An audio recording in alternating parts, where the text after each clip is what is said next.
Shalimar Jewelry inaugural offer. Flat 9% VA on gold ornaments, 12,500 off on purchase of 1 kg silver.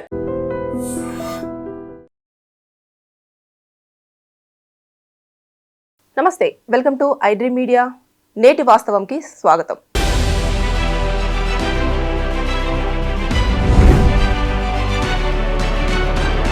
అమ్మ నమస్కారం.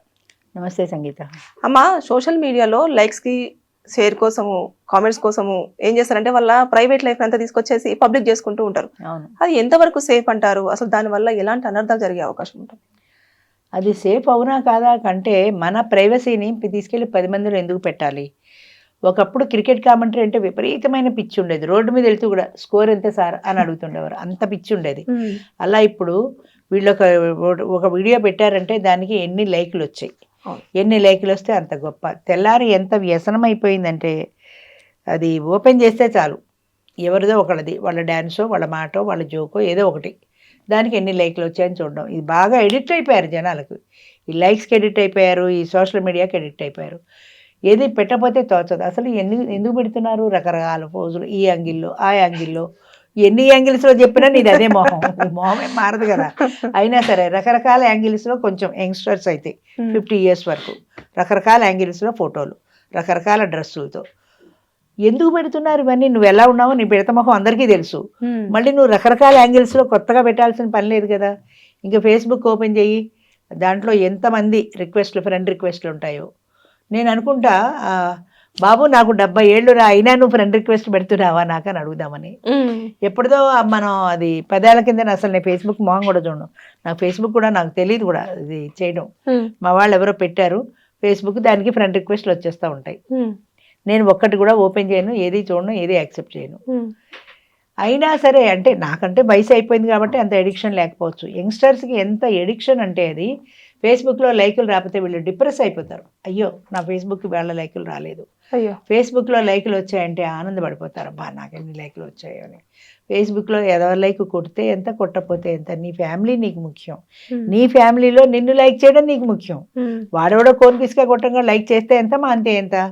ఇది ఎవరికి నచ్చదు. ఇలా అంటే వ్యూయర్స్ కూడా చూడరేమో ఇలా అంటే. ఇన్స్టా, ఫేస్బుక్, కానీ ఫేస్బుక్, ట్విట్టరు, ఇంకా ఏంటంటే ఇన్స్టాగ్రాము, ఎన్ని పెడతారో వాటిల్లో, ఎన్ని జోకులో, ఎన్ని రకరకాల యాంగిల్స్. ముఖ్యంగా నాకు రకరకాల యాంగిల్స్లో ఫోటోలు చూస్తే నవ్వు వస్తుంది. ఎందుకు ఈ ఫోటోలు? నువ్వు ఎలా ఉంటావో ఎవరికి తెలియదని. నువ్వు కొత్తగా ఎంత అందంగా తయారై పెట్టినా నీ ముఖం అదే, అందులో మార్పేం రాదు కదా.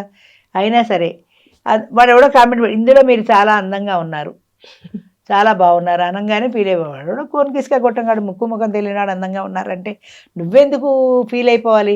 నీ భర్త అంటే ఆనందించు, నీ పిల్లలంటే ఆనందించు, నీ ఫ్యామిలీ అంటే ఆనందించు. అంతేగాని వాడోడో ముక్కు ముఖం తెలియని వాడోడో వాడికి వెంటనే థ్యాంక్స్. ఈ ఫేస్బుక్లు దరిద్రం వల్ల ఎంతమంది పాడైపోతున్నారంటే, ఫేస్బుక్లో చూసి పెళ్లి చేసుకున్న వాళ్ళు ఎంతమందో, ఫేస్బుక్లో పరిచయం అయ్యి, ఇన్స్టాగ్రామ్లో పరిచయం అయ్యి, ఆవిడెవరో పాకిస్తాన్ నుంచి వచ్చేసింది ఇండియాలో, ఫేస్బుక్లో పరిచయం చేసుకొని. మిడిల్ క్లాస్, ఆమె ఫోటో చూస్తే తెలుస్తుంది, నెత్తి మీద ముసుకేసుకొని మిడిల్ క్లాసు. ఏం చూసి పాకిస్తాన్ నుంచి పిల్లల్ని వదిలేసి వచ్చేసింది అంటే ఫేస్బుక్లో పరిచయం. మా డ్రైవర్ వాడు ఉండేవాడు, వాడు ఫేస్బుక్లో పరిచయం అయింది అమ్మాయిని పెళ్లి చేసుకున్నాడు. ఏదో కొన్నాళ్ళు అయింది, ఏదో కొట్టుకు తెచ్చారు, అయిపోయింది, ఇప్పుడు విడిపోయారు. అయ్యో, ఫేస్బుక్లో అయిన పరిచయాలు అసలు ఎక్కడైనా నీకు ముఖ పరిచయాలు ఎంతవరకు నిలబడతాయి? అప్పుడప్పుడు మెయిల్స్ పెడుతుంటారు, నేను అమెరికాలో ఉన్నాను, నేను నిన్ను కలుస్తున్నాను. వీళ్ళు ఏదో మెయిల్స్లో రిప్లైలు ఇస్తారు, నేను నిన్ను చూడాలనుకుంటున్నాను, చాలా ఆత్రంగా ఉంది నిన్ను చూడాలని, నేను నీకు ఇన్ని గిఫ్ట్లు తీసుకొస్తున్నాను. ఈ కస్టమ్స్లో పట్టుకుంటే ఇంత డబ్బు ఇస్తే కానీ గిఫ్ట్లు వదిలిపెట్టరు, కాబట్టి నువ్వు నాకు 2 లక్షలు పంపిస్తే ఈ గిఫ్ట్లు తీసుకొచ్చి నీకు ఇస్తా, తర్వాత అకౌంట్ క్లోజ్, నువ్వు అంతే, తర్వాత అకౌంట్ క్లోజు. ఈ పిచ్చి పీనుగులు వాడు ఏదో గిఫ్ట్లు ఇస్తాడు అనుకో, నా గిఫ్ట్లు కాసబడి నువ్వు 2 లక్షలు కట్టడం ఎందుకు? అసలు వాడు ముక్కు ముఖం తెలియనడుతో మాట్లాడడం ఎందుకు? ఎందుకు టెంప్ట్ అవుతున్నారంటే ఈ బలహీనత చాలా పెద్ద జాడ్యంలా పట్టుకుంది. ఫేస్బుక్ ఒకటి, ఇన్స్టాగ్రామ్ ఒకటి. ఏం చేసినా పెట్టేస్తారమ్మా. అంటే పొద్దున లేచిన దగ్గర నుంచి వెళ్ళి నైట్ పడుకునేంత వరకు ఏమేం చేస్తున్నావో ప్రతిదీ అందులో, ప్రతిదీ. ఇంకా అసలు వాళ్ళ లైఫ్ అంతా అందులో లైక్స్ రావాలి, లేకపోతే రాత్రి నిద్ర పట్టదు వాళ్ళకి. మొగుడు లేదు, పెళ్ళాలి లేదు, ఇలా పెట్టుకుని సెల్ఫీలు తీసేసుకుని, ఇలా పెట్టుకుని రకరకాల యాంగిల్స్లో తీసేసుకుని ఫోటోలు. మాకు ఉండేది ఒక మెంబరు, ఆవిడ ఎన్ని పెట్టేదో రీల్స్. నాకు అసలు ఆ రీల్స్ చూస్తే ఇరిటేషన్ వచ్చేది. జరుగురండి తిట్టాను వెళ్ళిపోయింది అనుకో, అది వేరే విషయం. అది అంటే అంత ఎడిక్ట్ అయిపోయారు దేనికేనమ్మా. ఒక విషయం చెప్తాను, ఏ సరదా అయినా ఉండొచ్చు కానీ ఎడిక్షన్ ఉండకూడదు. నీకు సరదా ఉండొచ్చు, నువ్వు అదంటే చాలా ఇష్టం అవచ్చు, కానీ వద్దు అంటే మానేసే కెపాసిటీ నీకు ఉండాలి, కంట్రోల్ ఉండాలి. మనకి కంట్రోల్ ఉన్నంతకాలము ఏది ఫేస్బుక్ అయినా పర్వాలా, ట్విట్టర్ అయినా పర్వాలా, ఇన్స్టాగ్రామ్ అయినా పర్వాలా, కానీ వద్దంటే మానేసే కెపాసిటీ ఉండాలి నీకు. వద్దంటే నువ్వు మానేయగలగాలి. ఇవాళ వద్దనుకున్నానంటే మానేసుకోగలగాలి. వద్దంటే సూసైడ్ చేసుకుంటారు కదమ్మా, హస్బెండ్స్ వద్దన్నా, వైఫ్స్ వద్దన్నా. అదే చెప్తుంటాను, నేను చెప్పేది అదే. అంటే ఎంత ఎడిక్షన్ అంటే వాడు వద్దంటే నేను చచ్చిపోతా. చచ్చిపోతే జీవితం ఏముంది? చచ్చిపోయావు అనుకో, నీకు మళ్ళీ నువ్వు ఫేస్బుక్లో ట్విట్టర్లో పెట్టుకునే అవకాశమే పోయింది కదా. నువ్వు బతికి ఉంటే కదా. అస్సలు ఓర్పు లేదు, సహనం లేదు, ఏ విషయానికి పిరికితనం. నిన్న చెప్పాను చూడు, ఒక సమస్య వస్తే ఎదుర్కొనే ధైర్యం లేదు. ఏ సమస్య అయినా సరే నేను ఎదుర్కొంటాను, నువ్వు ముందుకు వెళ్ళు. ఇంకొక విషయం ఏంటంటే, నీలో కాన్ఫిడెన్స్ ఎప్పుడు పెరుగుతుందంటే, కాన్ఫిడెన్స్ లేకనే 10th క్లాస్ ఫెయిల్స్, ఈ సూయిసైడ్స్ ఇవన్నీ. ఒక్క దాంట్లో నువ్వు సక్సెస్ కొట్టు, నీకు కాన్ఫిడెన్స్ వస్తుంది. ఆ సక్సెస్ నీకు నెక్స్ట్ ఇంకొక ఓటమిని ఎదుర్కోవడానికి కావాల్సిన ధైర్యం ఇస్తుంది. నేను ఆ ఓటమిని కూడా నేను గెలుచుకోవాలి, అది నాకు గెలుపు అవ్వాలి అని నువ్వు పోరాడడానికి నీకు కాన్ఫిడెన్స్ ఉంటుంది. అది కూడా పోరాడావనుకో, అది కూడా గెలిచావనుకో, ఇక నువ్వు జమ్మే. ఇంకా ఏ విషయమైనా సరే నేను పోరాడగలనంత కాన్ఫిడెన్స్ వస్తుంది. అది నా అనుభవమే చెప్తున్నాను నేను. ప్రతి విషయంలోనూ కూడా నేను గెలవాలి అని ప్రయత్నం చేయి. మాకు చేత కాదండి, మీరంటే చేశారు కానీ అంటారు. నేనంటే చేయడం, నేను ఇలాంటి మనిషినే కదా. నాకేం 10 చేతులు 20 కాళ్ళు లేవు. కాకపోతే జీవితంలో వచ్చిన ప్రతిదాన్ని నేను పాఠంగా నేర్చుకుని అమలు చేశాను. ఆ పనే మిమ్మల్ని చేయమంటున్నానంటే ఒక్కళ్ళు వినరు ఆ మాట. నాకు భయం అండి. మీరు ఏమైనా 4 ఫోటోలు పంపిస్తే నేను మాట్లాడుకుంటా. 4 మగాళ్ళ ఫోటోలు పంపిస్తే వీళ్ళందరితో ఫోన్ చేసి 4గురితో మాట్లాడుకుంటాడు. సిగ్గులేదు ఆ మాట మాట్లాడడానికి? పబ్లిక్గా వచ్చి పెళ్లి చేసుకోమా అంటే 4 ఫోటోలు పంపిస్తే మాట్లాడుతాను ఎందుకు? అంటే అంత దాన్ని భయమనాలో, మరి దాన్ని ఏ రకంగా నేను కామెంట్ చేయాలో తెలియదు. కానీ ఆ పిరికితనం పోవటం మనుషుల్లో. పిరికితనం కొన్ని విషయాలు ఉన్నాయి కదమ్మా. ఇప్పుడు నేను ఇన్స్టాలో చూసేసుకుంటే రీల్స్ చేసేటప్పుడు మంచి అందరూ చూస్తారు. ఎంతమంది చూస్తారో దాన్ని, వాళ్ళందరూ చూస్తున్నారనే సిగ్గు కూడా లేదు మనుషుల్లో. రకరకాల యాంగిల్స్లో నుంచి నువ్వు పోజులు కొట్టినప్పుడు 10 మంది దృష్టిలో పడుతూ. అసలు పూర్వకాలంలో అయితే ఒక పరాయి మగవాడు వస్తే ఆడది ఎదురు వెళ్ళేది కాదు. తలుపు చాటుని నుంచి, నీవి అల్లుడు వచ్చిన సొంత అల్లుడు అయినా కూడా తలుపు చాటుని నుంచి మాట్లాడవలసిందే. కానీ ఈ రోజుల్లో అంటే అవన్నీ లేవనుకో.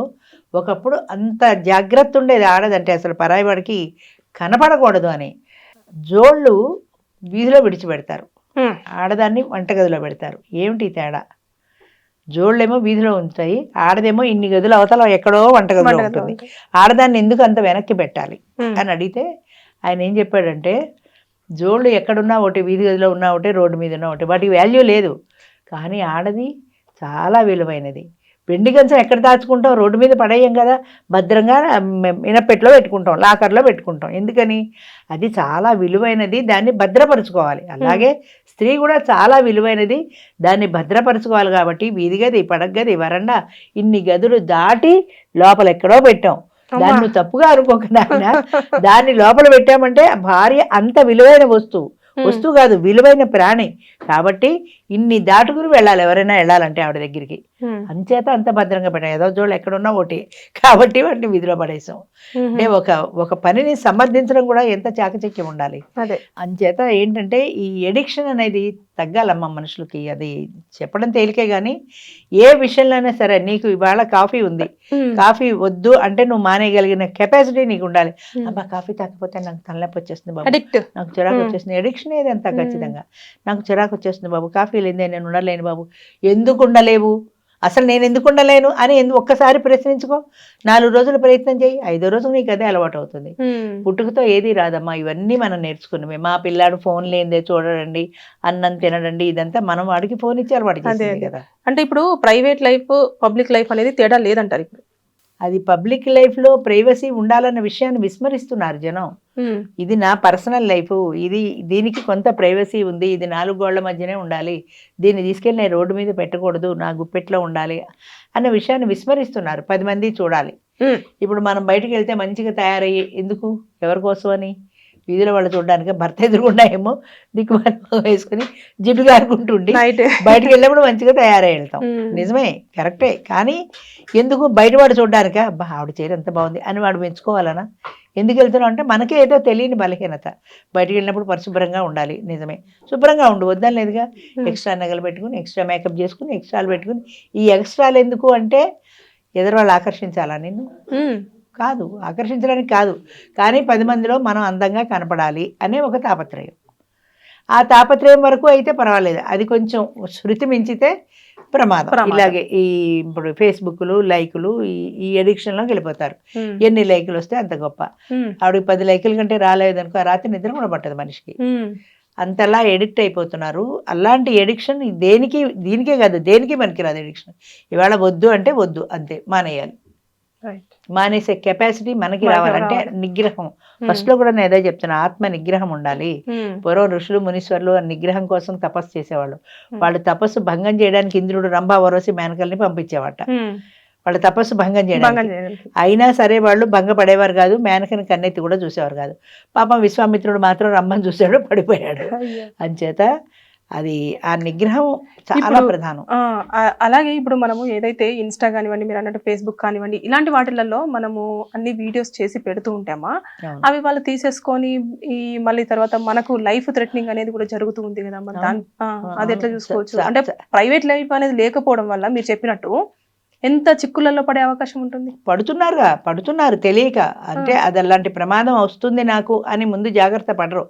నాకేం కాదులే అనుకుని మంచిది అనుకుని పెడుతున్నప్పుడు అవతల వాడు ఏదో టెంప్ట్ చేస్తాడు. ఇందాక చెప్పాను చూడు, నాకు 2 లక్షలు ఇస్తే నేను ఆ గిఫ్ట్లు తీసుకొచ్చానంటే వాడికి 2 లక్షలు ఇచ్చినట్టు అలాగే ఉంటుంది. అలా పడిపోయే ముందు వాడి పూర్వాపరాలు నీకు తెలియవు.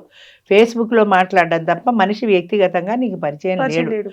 మాటలు ఎప్పుడు మగవాళ్ళు మంచిగానే మాట్లాడతారమ్మా. మగవాళ్ళు అంటే ఇప్పుడు ఆడవాళ్ళే మాట్లాడుతున్నారు అనుకో, మాటలు ఎప్పుడు మంచిగానే ఉంటాయి. కానీ ఆ మాటల వెనకాల వాడి మనసు ఏంటో నీకు కనపడదు కదా, నీకు తెలియదు కదా. కొద్ది రోజులు వాడితో కలిసి ముఖాముఖి నడిపితే కదా తెలుస్తుంది. అంటే చాలా బాగా మాట్లాడతాడు మేడం వాడు. ఆయన ఎంత చక్కగా చెప్తాడో కబుర్లు చెప్పి నిన్ను పడేశాడు. ఆ తర్వాత ఇదిగో ఎంతమందిని చూస్తున్నాం ఫేస్బుక్లో వాటిలోనూ, నాకు అప్పు ఉంది, మా అమ్మకి ఆపరేషన్ చేయాలి, మా నాన్నకి ఆపరేషన్ చేయాలి, నాకు డబ్బులు లేవంటే వీళ్ళు డబ్బులు పంపాడు. ఆడదే అంతే, మగవాడు అంతే పంపాడు. ఆ తర్వాత వాడు కనపడ్డు, వాడు మెయిల్ మారిపోతుంది అంతే. ఇలా నష్టపోయే ముందు అసలు పరాయి వాడితో నాకు మాటలేంటి అని ఒక మాట ఎందుకు అనుకోరు? యంగ్స్టర్సే ఉంటారు ఇందులో. నాలాంటి ముసలాళ్ళకి ఎవరు లైక్లు కొట్టరు. చూడు అంతా 25 ఏళ్ళు 40 మధ్య ముసలి వాళ్ళకి ఎక్కువ మంది ఇప్పుడు యంగ్స్టర్స్ లైక్లు కొడుతున్నారు. కొత్తది అది, వాళ్ళని హనీ ట్రాప్ లాగా చేస్తున్నారు. ఇప్పుడు కొత్తగా మొదలెట్టారు. ఇది ఇంకా ఈజీ. అంటే ముసలాడు అయితే చాలా తొందరగా పడిపోతారని హనీ ట్రాప్లు ఎక్కువైపోయినాయి ముసలాళ్ళ మీద. మరి అంత దీనివల్లే కదమ్మా ప్రైవేట్ లైఫ్. దీనివల్లే ప్రైవేట్ లైఫ్ లేకపోవడం, దానికి ఒక ప్రైవసీ లేకపోవడం. వీడు సింగిల్గా ఉన్నాను కదా అని వీడు ఇష్టం వచ్చినట్టు వీడి పెట్టడం, అది అంటే నాకు చాలా ఇష్టమైన పెట్టడం. అది చూడంగానే 88 ఏళ్ల ముసలాడు కూడా వాడి వయసు మర్చిపోయి అద్దంలో ఒకసారి మొహం చూసుకుంటే నన్ను ఎవరైనా ఇష్టపడతారా అని తెలుస్తుంది. అది లేకుండా ఐస్ అయిపోవడం, అది అడిగి డబ్బులు ఇచ్చేయడం, నమస్కారం పెట్టడం, అంతే. చెప్పుకోరు బయటకు కూడా, పరువు పోతుందని. హనీ ట్రాప్లు చాలా ఎక్కువైపోయినాయి ఈ రోజుల్లో. అది కూడా 50 ఏళ్ళు దాటిన ఆడవాళ్ళు హనీ ట్రాప్ చేస్తున్నారంటే నవ్వు వస్తుంది. 50 ఏళ్ళ ఆడదేంటి, 80 ఏళ్ల ముసలాడని ట్రాప్ చేయడం ఏంటి, కర్మ కాకపోతే. ఓకే అమ్మా, థ్యాంక్ యూ అమ్మా. And for more videos, please subscribe to iDream. Please subscribe to iDream. Please subscribe iDream. And please subscribe to iDream. For more videos, subscribe to iDream. please like, share and subscribe to the channel. Congratulations, iDream. Subscribe to iDream. Subscribe to iDream. So subscribe to iDream Media. iDream team andarki huge congratulations. Please subscribe iDream Media. Please subscribe to iDream. Subscribe iDream. Please subscribe to iDream. iDream అంటే నా కళల ఛానల్ను subscribe చేసుకున్న నోరు తిరుగుతలేదు, మీరైతే గంట గుర్తు కొట్టండి. For more such videos, please subscribe to iDream. Subscribe to iDream. Please subscribe to iDream. Please subscribe iDream Media. Please do subscribe to iDream. Please subscribe to iDream Media. For best entertainment and information, please subscribe iDream. And don't forget to subscribe to iDream.